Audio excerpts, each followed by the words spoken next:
Welcome, everyone. For today's prep, we're going to look at the differentiation technique called implicit differentiation. And what we're going to see is how we can use this technique to calculate derivatives for implicitly defined functions, and we'll kind of talk about what those are. And then we can use this derivative just like we use the derivatives we've been calculating. We can use them to help find the slope of the tangent line to our curve. All right, so first of all, what is an implicitly defined function? Well, for this section, we're going to be considering equations involving two variables. And normally we're going to be using x and y here, although we don't always have to use x and y.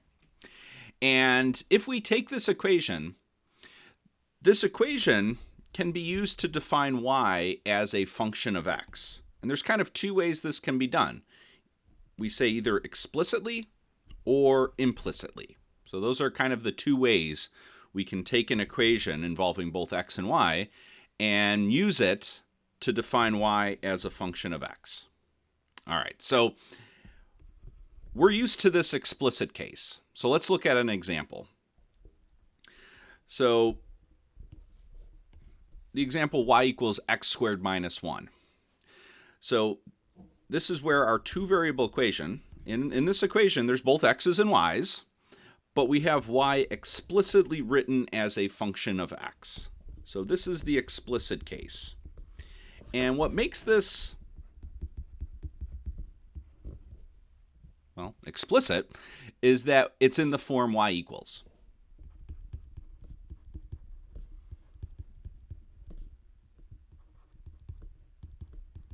So the only time y appears is on the left side of the equation, and it's literally been solved for. So it's y equals, and then we have all the x stuff on the other side. So the equation here is telling us what the formula actually is. The formula for y is this in terms of x. So these are the types of functions we're used to, where we have a two-variable equation, and the one variable has been solved for, and then all the other variables are on the other side. And well, here's our curve. And one of the applications, well, that we've seen is the derivative dy dx tells us what the slope of the tangent line is at any point that we're interested in. So one of the applications here is that we're able to use the derivative to give us the slope of the tangent line.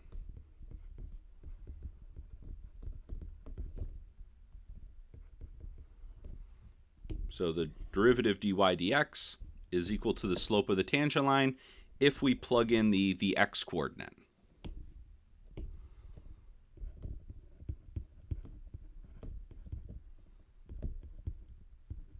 So we got to evaluate at our x coordinate if we want to know the slope of the tangent line there. Okay, so this is what we're used to. Explicit formulas where it's solved y equals. Well, the other possibility is that we have our two-variable equation, but it's not in the form y equals, and we call this implicit. So we're still able to view y as a function of x, but it's not in the form y equals.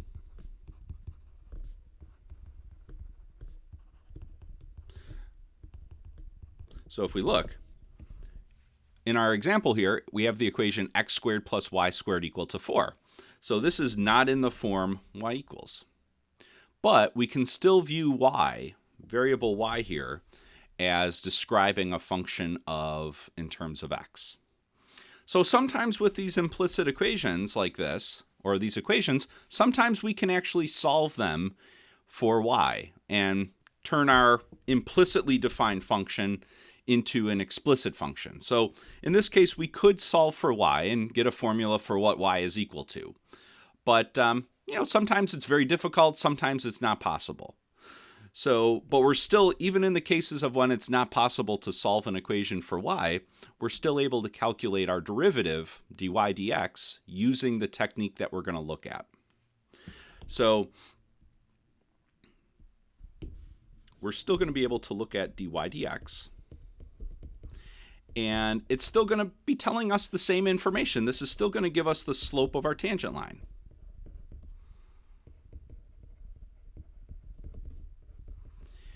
And kind of the only difference here is when we calculate dy dx, as we'll see, the formula is going to look a little different than what we're used to. There's going to be usually both x's and y's in it.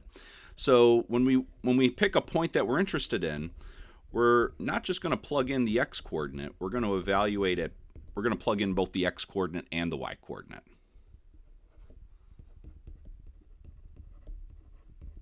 For the point that we're interested in. All right. So you might be wondering. So if you're wondering, well, this function, this curve, this is an equation for a circle. This circle does not pass the vertical line test. So how could we define y as a function of x in this case? Well, for an implicitly defined function, we can still view y as a function of x, but it might not be for all x and y values. So we might have to restrict what x and y, or what x can be. So, if we're looking at a specific point, we can view y as a function of x, say, locally, in a little section of our curve surrounding that point. So maybe we view here, if we're interested in point P, maybe we're viewing y as a function of x and we're just looking at kind of this section of the curve, or actually in this case we could actually extend this so that it's the whole top half of the circle. So if you were to solve this one for y, you would get plus or minus the square root. So if you're interested in points on the top half of the circle, you would use the positive square root. And if you were interested in points on the bottom half of the circle, you would use the negative square root. So for an implicitly defined function, it's not saying that the entire curve is a function, but what it's saying is that if we pick a point that we're interested in, there should be a section of our curve where our curve is passing the vertical line test. So it passes the vertical line test.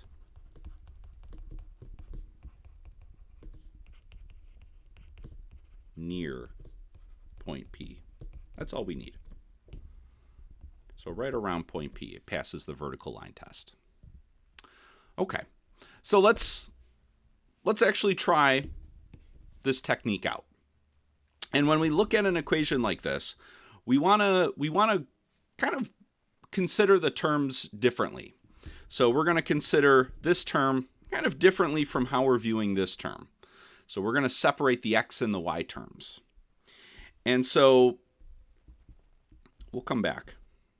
So the x terms, when we go to differentiate them, any x terms, we're just going to differentiate those like usual. So that's really nothing different here. And that's because we're viewing x terms only as a variable.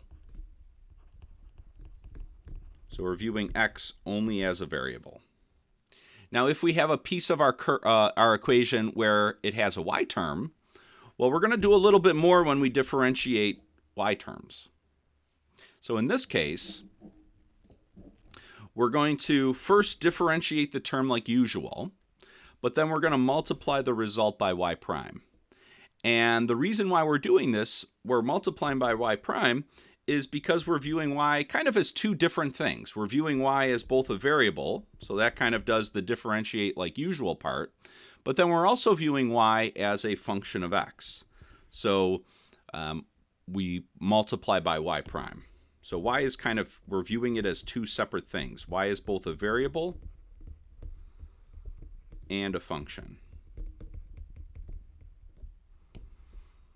And we'll see what this looks like in the first example. So let's go through the steps that we're going to take for implicit. So first, when we have our equation, we're going to apply the derivative to both sides of the equation. Then we're going to differentiate each term. And whenever we differentiate a term that has a y in it, we're going to multiply the result by y prime. And so we're going to end up with some y primes in our equation then. And so we're going to move all the terms containing y prime to the left side of our equation, and then everything else we're going to move to the other side. And then we want to factor that left-hand side and solve for y prime. So let's kind of look at the example 1, and we'll go through these steps just to see how the process looks. All right, so we're gonna differentiate this equation x squared plus y squared equal to 4. So we're going to use this implicit differentiation technique, and we're going to calculate dy dx. So the first step is to apply the derivative. And we're going to use the bracket prime notation here, just to kind of as a shorthand. All right, so let's write down our equation. X squared plus y squared equal to 4. And we're going to apply the derivative to each term. So when we look at this equation, there's kind of 3 separate terms, things separated by either equals or addition or subtraction. So we've got kind of 3 separate pieces here. So we're just going to apply the derivative to each of those. Then we differentiate. So that's step 2. We're going to actually calculate these derivatives. And for this term that has only an x in it, if we go back up, if it has only an x, then we just differentiate like usual, and that's it. And that's because we're treating x as just a variable. So for that for that x squared, if we differentiate like usual, we get 2x. All right, so that's the first term. Then we have our plus sign. And now what about this y squared term? What are we going to do? Well, when we differentiate a y term, so this y squared term, it has only y's in it. So we're going to first differentiate it like usual, and then we're going to multiply the result by y prime. So the differentiate like usual part comes from, well, y is a variable here, and then multiplying by y prime comes from the fact that we're also viewing y as a function. So let's see what this would look like. So let's differentiate this y squared term like regular. So we can do power rule. So we get 2y. But then we're also viewing y as a function of x. So we're going to multiply by y prime. Okay. So why do we multiply by this y prime? Well, this is really chain rule. So there's kind of a hidden chain rule here. And what we've done in the first part of this is the differentiation of the power function. This is the differentiation of the outer function here. And then we're multiplying by the derivative of the inner function. The inner function in this case is just the y. Now we don't have a formula for y, so we're just going to call it y prime. Or we don't have a formula, so we can't actually figure out what the derivative of that inner function is. We're just going to leave it as y prime. But really, this is chain rule. It's the derivative of the outer function times the derivative of the inner function. Okay, well then we go on. We still got one more term, and constant terms, we differentiate those like regular. So derivative of 4 is just 0. Okay, so that's step 2. We've differentiated everything. And now for step 3, we want to move all of the y prime terms to the left-hand side.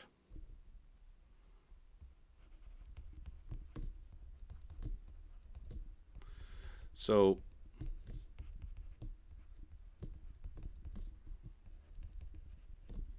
we scan through our equation, and it kind of helps to go through and circle any piece of the equation that has a y prime in it.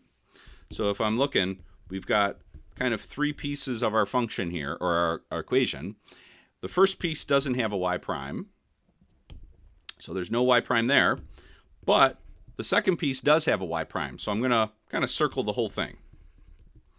And we want to move this, well, we want to keep this on the left side of our equation.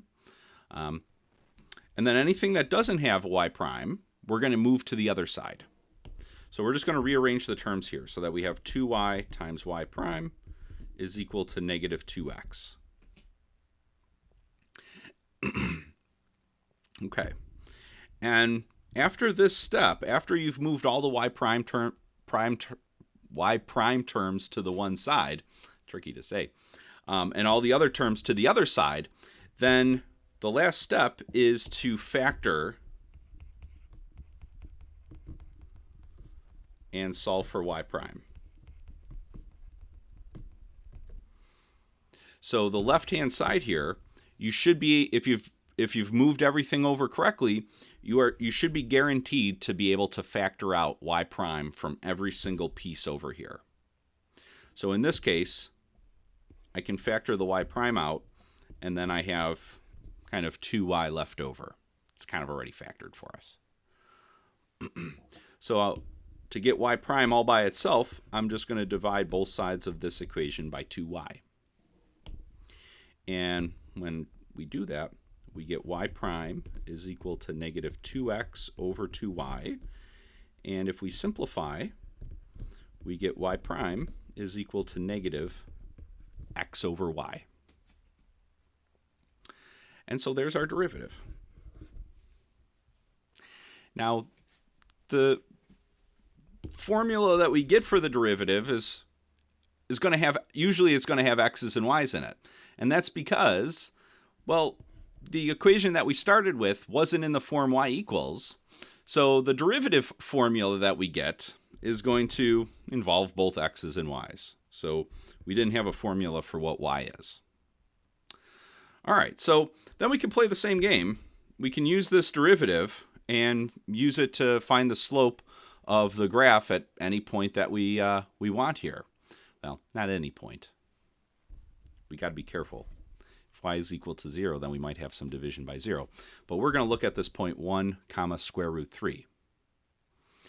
And how are we going to get the slope there? Well, slope of the graph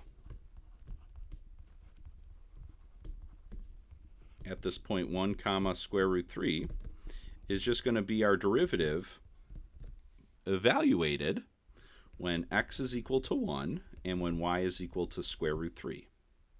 So we're just going to take the x-coordinate and the y-coordinate from this point, and we're going to plug them into this derivative formula. So in this case, we get negative 1 divided by square root 3. And we got our slope. All right, so that's the idea.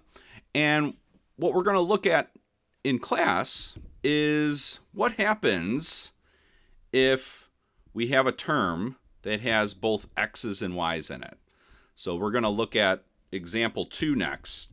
And in this one, we have this term here that has, it's a product of both x's and y's. And we're going to see how to handle that. All right, so we'll see you in class. Bye-bye.